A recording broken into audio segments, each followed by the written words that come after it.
I want to share with you guys a little bit today about what the Lord has put on my heart. Recently, where I live locally, there's been so much loss and death and trauma and pain that ultimately is linked back to the root of opiates and drug addiction.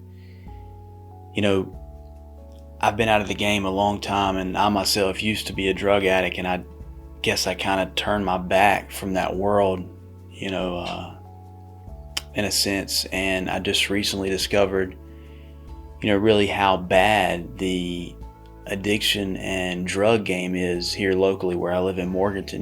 We've got heroin and meth just flooding the streets. And,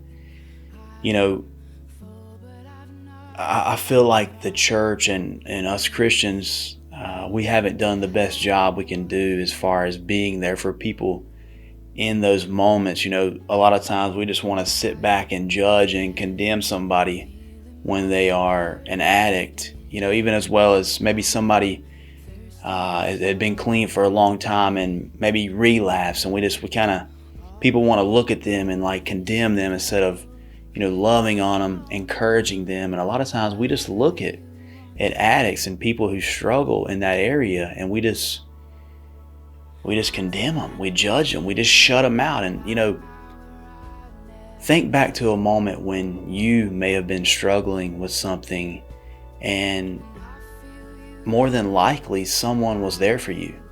Could you imagine going through the worst thing in your life, the hardest battle you'd ever been through, and nobody being there for you? We're supposed to encourage each other in love, and I just want to challenge you guys today that if there's somebody in your family, someone in your life that's struggling with drug addiction, don't turn your back on them. This stuff is flooding the streets, and it's running rampant all over the world and ruining lives and marriages and people's future. And one thing that I gotta add, people struggling with addiction, they're looking to fill that fleshly void. But the problem is drugs and whatever it is you're addicted to is only going to be a momentarily satisfaction. The only people that I know who have been delivered through drug addiction, they did it because they filled that fleshly void with the blood of Jesus. They filled their lives with Jesus Christ, and Jesus Christ set them free from that addiction.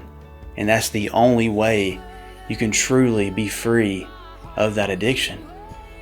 Not with worldly pursuits of psychological things, not with, whatever it is that people try to fill themselves with. It takes something eternal, something everlasting that can fill that void for now and forevermore. And I just want to encourage you guys today, listen, if you've got someone in your life that's struggling with that, don't turn your back on them. We got to love on these people.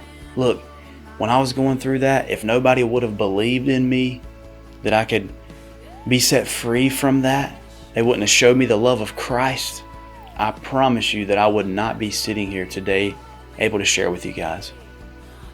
I love you guys. I hope you guys have a blessed week. God bless.